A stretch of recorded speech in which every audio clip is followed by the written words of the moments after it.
Okay, my name is Lisa Hutson, and I am 49 years old, and I am married. I have two girls. They're 19 and 17, and I'm a dental hygienist. I work with Dr. Andy Thompson here in town. We have lived in Cookeville for 14 years, and we love it here. I am a member of Stephen Street Baptist Church, and I'm in the choir, and that's about it. That's what fills my day. So, but we love it here. Cookeville's a good town. We're liking it.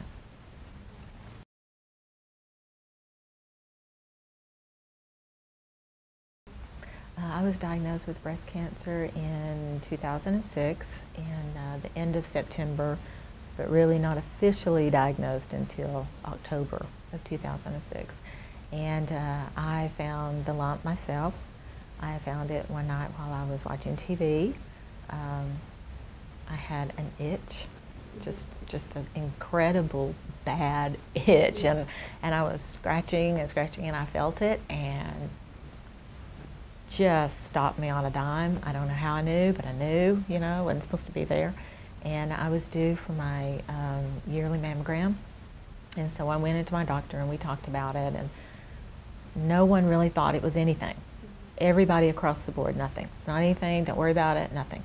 So we did the mammogram, we did a needle biopsy soon after that, and they had referred me to a surgeon, and I had known him. He was a patient. I've known him for a long time, and we talked very candidly about it, and I said, I don't care if it's anything.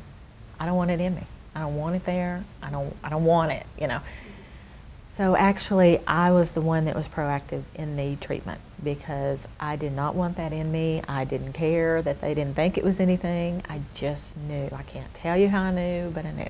And they did a lumpectomy is what I had. I did not have a mastectomy. And he brought me back in and said, you were right. He said, I would have bet my practice that it was nothing. And he said, I need to be more diligent on that. So if that helps save anybody else, that's worth it, you know, but I just feel that God gives you that sense that you know that something is wrong. So.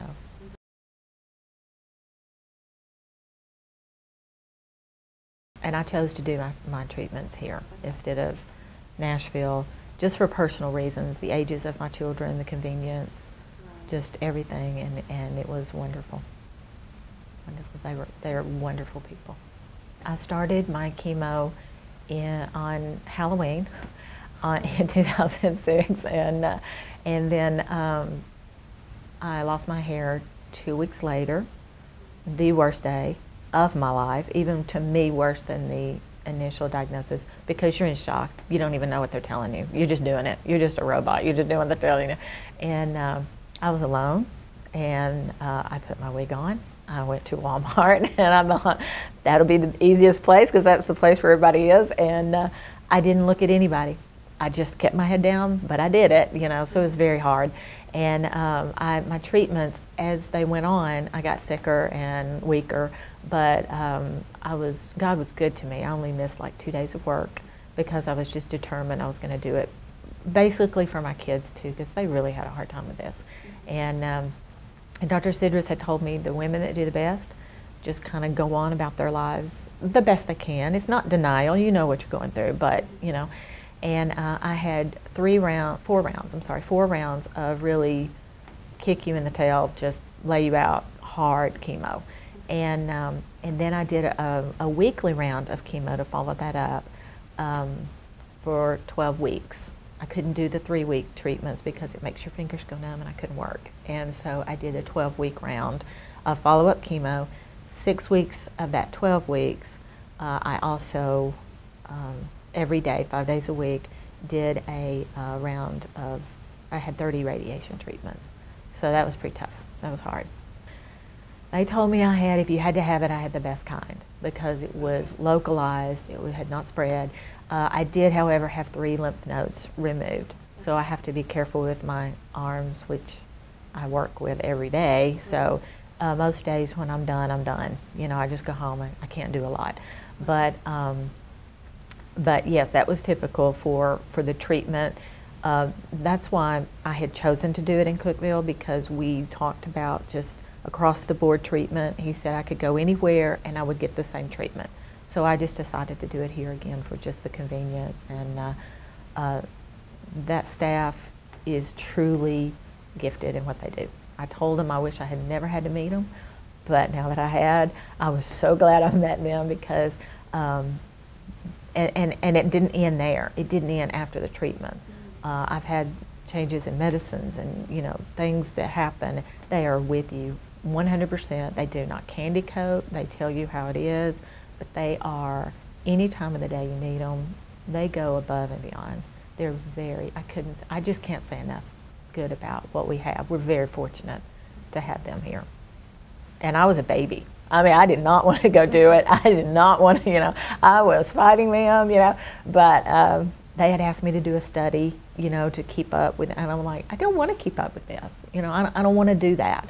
And looking back, I wish they had asked me as I got into treatment, but I realized you can't do that, you know. But, and we still laugh about it, you know. They're wonderful.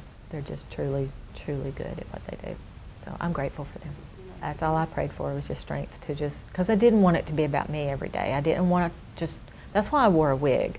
I didn't have to. It's not about vanity. That flew out the window a long time ago. You know, I mean, when you're staring at yourself and you don't have a stitch of hair, that's over, you know. And your whole mindset changes. It's not about vanity anyway. And you're just lucky to be looking in the mirror. And but I just chose the wig because I did not want to talk about me. Because, you know, I see a lot of people during the day, and I knew the first thing, oh my gosh, what happened to you? It wasn't about me, it's about them when they're in the chair. It's about their care, it's not about me, you know. And so, you know, it was good. It was good for me, you know, and God was good to me. I was able to make it through the days. There were some days, right at the first, those were the ones that I missed.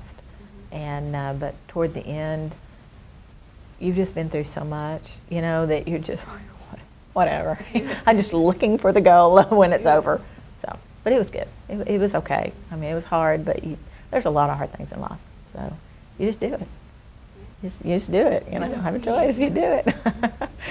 So, well, I had this little girl come in, and I've cleaned her teeth forever, and her mother was asking me about it because her mother knew me. They go to church with us. And she goes, girl, I just can't get over that. She goes, it just looks so natural and so good. And my Sunday school class had gotten me the wig. That was their ministry for me, to get me the wig. And boy, have they come a long way with those. I mean, they're so natural looking, and they're just good. And the little girl said, I don't believe it. I just don't believe it. And so I lifted up the back of it. I lifted it. I thought she was going to pass. It scared her, I think. Anyway. And I said, it's okay. I said, it's really okay. But, you know, it's funny how you shift and how your priorities change, because I began to wear it November 14th. I took it off June 21st. And you just don't forget those dates. And about April, May, you know how hot it is, you know. And on the way home, I would just tear it off and just throw it, you know, in the seat. And people would just get like, oh, yay. I didn't care. I didn't even have a hat. I didn't care at that point, you know. It was hot and I wanted it out. So when I took my wig off, I probably could have kept it on longer. But again, it's whatever, you know. I don't care. It's there. It was not my strength, you know. It really wasn't. I had no strength, literally. Figuratively, everything. I had no strength, you know, but, you know, it was God. Every bit of it. Finding it, everything. Because I wouldn't have been, I was bad. I will admit I was bad. I did not do, you know, the monthly, you know, whatever. And there was no reason that I should have found that, but I did.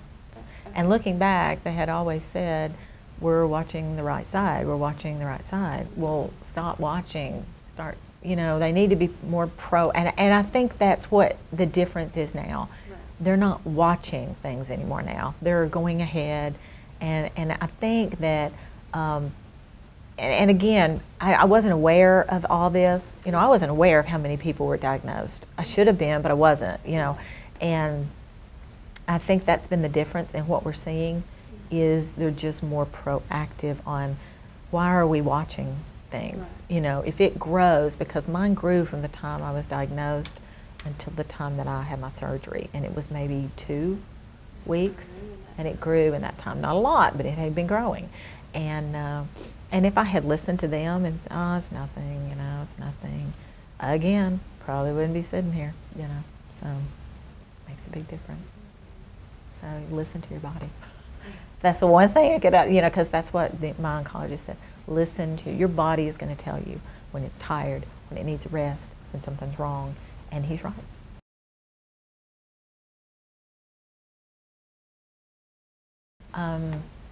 The way I look at everything's changed.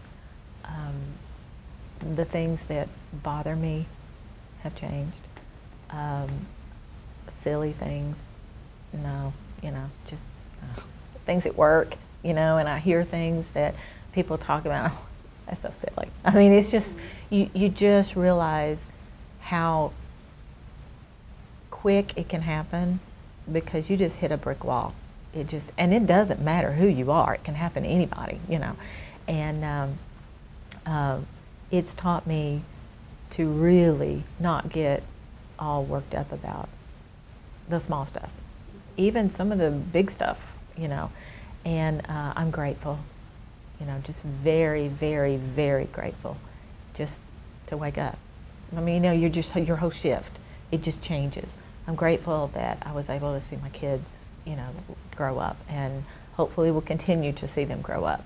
There are no guarantees. There's, you know, I'm thankful for the next breath. I mean, you know, you just, and you're so thankful for the one thing that I could not feel when I had my wig was the rain or the wind, and it's just those things that you take for granted. And just a little story. It's my mother. I was at her house, and she was doing the dishes at the sink, and she has a window, and it had started raining, and I went outside, and I was playing with the girls. You know, we were like, I don't know what we were doing, but they have a big dog, and I was playing with the dog, and it started raining, and I just stood there, and I just could not believe how good it felt, because when you have a wig on, you don't know it's raining until it hits your shoulder or your back or something.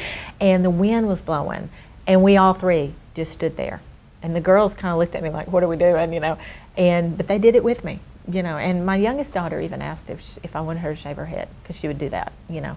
Oldest daughter, she was freaked out a little bit. It really hit her hard. But we just stood there and just felt the wind, because I had not felt the wind, you know, in 6 months, 7 months. And then we just felt the rain on us. And of course I go in, and my mother's just, you know, crying herself to death. But I mean, it was just, you know, it's the little things that, you know, my daughter and I now, every night, we watch the sunset when we can. You know, and it sounds corny and it sounds cliche-ish, but it does. It completely stops you in your track, and you realize just how precious it is and how quick it can change, and you don't see it coming at all, you know. So it definitely puts your mind at a, you know, and I still get upset about things. I don't say that I don't, you know, but then I have to pull back and think, wow, you know, no, this is not a big thing. And we're also not allowed to have a bad hair day at the house. So I'm not allowed to say I'm having a bad hair day. None of the girls are. We're not allowed to say that, because there's been, you know, days when there wasn't any hair, so, you know. But it definitely just changes your whole outlook, and it makes you so much more grateful for everything, you know. And you really, I think you look at things more important than you did before. I don't gloss over things. I know that each time that the girls do something, or that we go somewhere, or that's important. You can't duplicate that ever again. You can't. You know, there won't be 2 of those. There won't be. So it just makes you more grateful, and I'm just happy, you know, that I get to be here and see it all.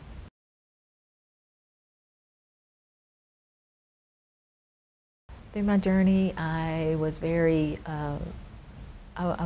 fortunate. I had a lot of support. My husband and my children, of course. That was a huge support. Even in things that you don't think about, like, you know, doing housework, cooking, clean, you know, things that I just could not do. My extended family, my parents, my brother, his family, my mother would come over and take care of the kids for me, take care of me. You know, I got to be a little kid again. And my church family, I will never be able to thank them enough, ever. They brought food for my girls. They fed them through the whole hard treatments, because my secondary treatments didn't make me sick. But when I was really laid out, literally your body's laid out. You want to get up. You literally, you cannot move. Your body's just done. It's gone. And they brought food, the prayers, the encouragement, just everything. My work family, I love them. They're so good. Dr. Andy was terrific. Never once did he say, hey, you know, if you don't feel like it, go home. They told me later, I did not know this, but they told me later that I would go upstairs, just sit for a minute, and I would crash, just crash. So they would cancel my next patient, you know, and never say a word about it. You know, they would tell me that the patient just canceled, so they let me sleep. You know, they never told me until later, you know. If I needed, I did my radiation at 7 o'clock in the morning. And so from 7:30 to 8, he told me, go get something to eat, get ready to, you know, for the day, because he said, I know that this is wearing you out. I really, honestly, I couldn't tell you, you know, I can't say enough of how good, you know, they were to me. So with everything, you know, all the support, I am just so fortunate, because I could not have done it. And that's very hard for a mom to just sit back and go, oh, okay, yeah, I did. No, I didn't like doing that at all, you know. But when you don't have a choice and you realize that the kids wouldn't have been, and Maddie was old enough, she was in the 9th grade, and but Morgan was in the 6th grade, and so that was hard on them, you know, and their whole life changed, and they saw me so sick, and on the weekends that my body had been just through it, and you just can't move for a whole weekend, you're just in bed, you just can't move. They would curl up on the bed, and we would watch TV or movies, and I really couldn't open my eyes very much because I was so out of it, but so weak. But they would sit there all week, all weekend. They would just, you know, cancel their plans, and we watch movies, and, you know, just so they were there, not just, I mean, they were there for me, you know. So I don't know how it would be to go through it without a lot of people. It would be very hard, and I don't think I would have done as well, you know. So I was very fortunate. I had a lot of people around me.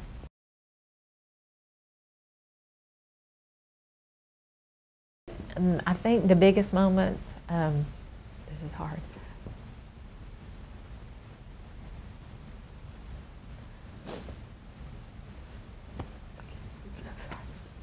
My girls, you know, growing up, because it's never about me. I know where I'm going, never about me. And that's one of the things that I had to settle, you know, that this could be it. You know, you have to, you just do. But I got that moment. It's not like when you have an accident and you're done, you know. And I had those moments that I could settle and make everything right. But I think, you know, mainly it would have been seeing Maddie graduate, seeing them grow up to be such, they're so good. I just love them. I'm proud of them. You know, I would have missed my stepdaughter, grandchildren, her children being born, grandchildren. I have a niece that I'm very attached to and very close, so she had a baby. You know, I would have missed all the huge moments, you know. That's what I was saying before, you know, when we take vacations, I think I'm able to do this. This is so great. I'm able, you know, I don't take it for granted anymore. I don't take it for granted that we got 2 weeks off in the summer, let's go to the beach. Or, you know, I mean, it's not that anymore. It's, we get to make another memory. We get to have this time together, you know.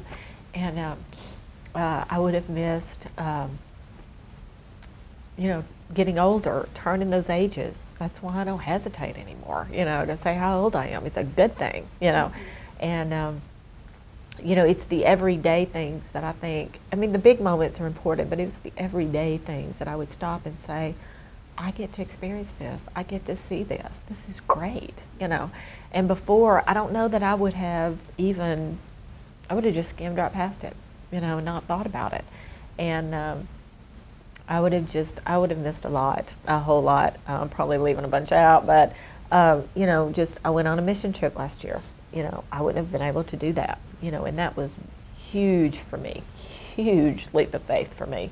But I wouldn't have been able, to do any of that. But personally, I guess just watching my girls grow has been a huge thing for me, a blessing for me, and I can hope to continue to watch them and see grandbabies, and I don't know, but I pray that I do. So I would have missed a lot of big, but it's the small things that you realize, oh wow, thanks.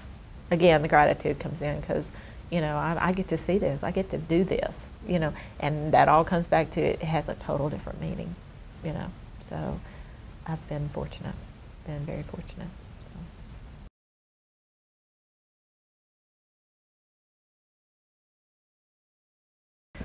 Most of the success, I think, was just the faith that I have in God. I know beyond a doubt, I have no doubts that was the reason I found. He put my hand over there. There was no reason for me to find it. It was his hand putting it over there. The fact that I just felt that small voice in me say, it is something, even though you don't want to hear it and you try to ignore it.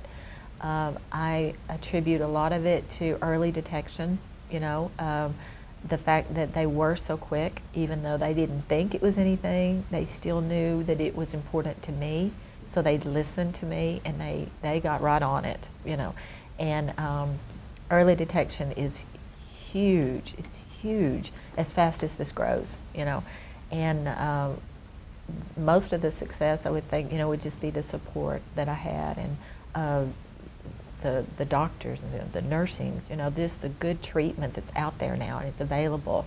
I just contribute all of that.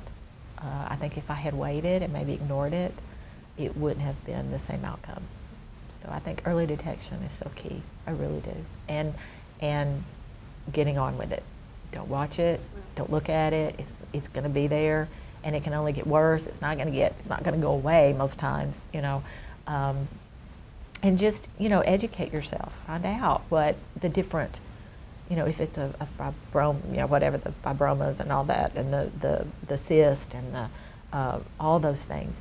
Find out. Make sure you know what's going on with yourself, and then when you go back and get it checked, then you'll know. They can know if anything's changed. I think that's key. But most of my success was just that I had the early detection, and then when I needed it, I had just wonderful, wonderful care and a lot of support.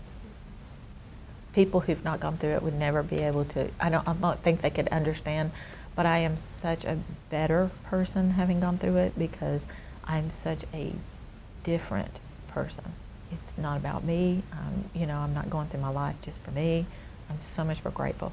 It just turns everything around. And I feel empowered by it. Not always, but most days, I think, oh, I can do this because I've done that. I think I can do this. But I think it just empowers you to live your life differently, and I hope I have. I pray I have.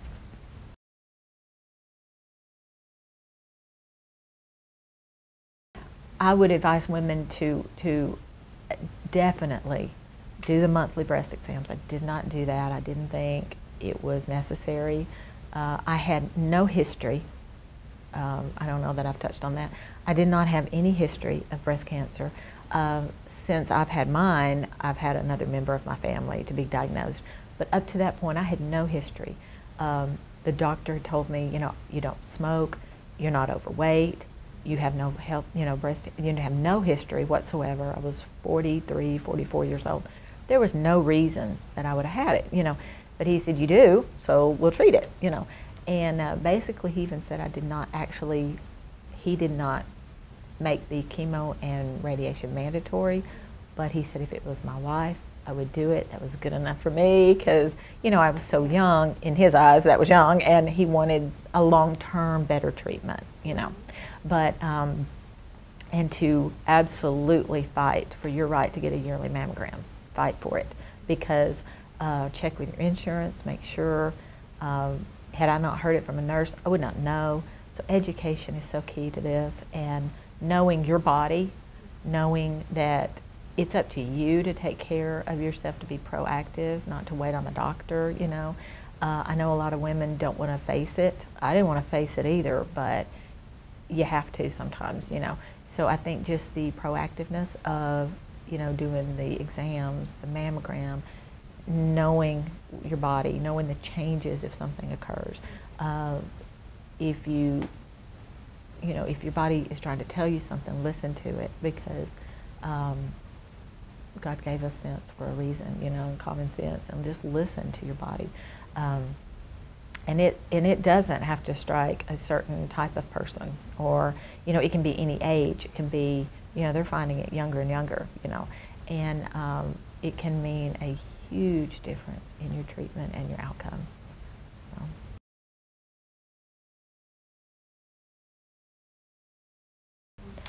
Well, personally, I think the mission of Susan G. Komen is just wonderful. I think that it has allowed doors to open that before, I think it was kind of taboo to talk about, you know, any kind of breast cancer. I mean, even when I had my treatment, sorry, this is just so funny, men would come up to me and they didn't know what to say. You know? And they'd just be like, I don't, you know, and I'm like, you can talk about it. You know, it's not a bad thing. It's, you know, it's just not. But, you know, I think it has opened the doors of, let's don't be ashamed of this. Let's don't hide it. Let's don't put our women, you know, in the back room that have it, you know. And I applaud the women that go bald-headed. They are proud. They wear their hats, their caps, whatever, or nothing. And, you know, some women like me chose the wigs. You have that choice. It has opened up so much, you know, freedom. And it's not that we're embarrassed of what we have. It's not like we've been punished and done something wrong, so now we have to hide us away, and it's so embarrassing. It's not, you know, and I just contribute so much of that to their foundation, that they have opened so many doors that way. Obviously, they've opened doors through funding and finding the cure for this awful, horrible disease. And the strides that they've made there are just unbelievable. Again, by just becoming so out there. You know, everywhere you look, you see it. You see in stores, you see it everywhere. You know, just bumper stickers, everything, you know, is Susan G. Komen, Susan. And I truly believe the more word of mouth and the more you get out there, the more it's going to help people like me who, you know, scared to death, didn't know where to turn, didn't have, you know, and this foundation is doing so much for the cure, for the cause, for the support, for, you know, we walk in the walk. Dr. Andy supports us, and we walk. We have a team, and it's growing every year. And I went in the tent last year for the survivor tent, and the things that they just shower you with, and they just make you feel so special. And that, I mean, think of how much better that is than to say, oh, we're so ashamed that you have this. This is so awful. You know, could you go away? You know, I mean, can you imagine how much harder the treatment would be if we were to be ashamed for what we have? Or it says, you know, you see so much Susan G. Komen, you know, the T-shirts and the, you know, just everything. And I just can't say enough of the good that they are doing for, like I said, the cause, the cure, the support. And personally, you know, like I said, we do the run, we do the, you know, just for me personally, just to know that there are people out there that are supporting us, and that they are working diligently to find the cure, and just changing lives in the fact that it's opening up doors and making people more aware, and it's not a taboo. It's not something to be ashamed of. And again, personally, just having gone through it, it just means the world to us, the survivors, and the ones that did not survive, to know that their memory, they didn't die in vain. They didn't die for something that's not an ongoing cause and an ongoing cure, you know. And I think that's just we have our own, it's us, it's ours, and we can claim it and we can be proud of it, and you know, and it's like a sisterhood that you probably never wanted, you know, but you're very glad that, and just locally, I know the walk is just increasing and getting bigger and bigger and bigger, and we wouldn't have had that, you know, we would have just had to suffer in silence, and your treatment's over, and people kind of treat you like, well, you're done, you're cured, get on, you know. But they understand, that organization gets it. They understand, and I'm very grateful for them and the strides that they're making, and the care that they have, the genuine concern and care that they have for the survivors and for the ones that are lost, you know, and the ones that they're also trying to keep people from ever, you know, from having to go through that, to detect early, and they have brochures, they have so much out there, so much literature and so much education, and with anything, I just think that's key, you know. So I'm very grateful for the education that they provide, especially even young women, you know, and I'm just thrilled that they're doing so much. But I'm glad we have an advocate and we have somebody there that is being heard, and they're actually doing something to help, you know, and so yeah, it's a wonderful, wonderful organization.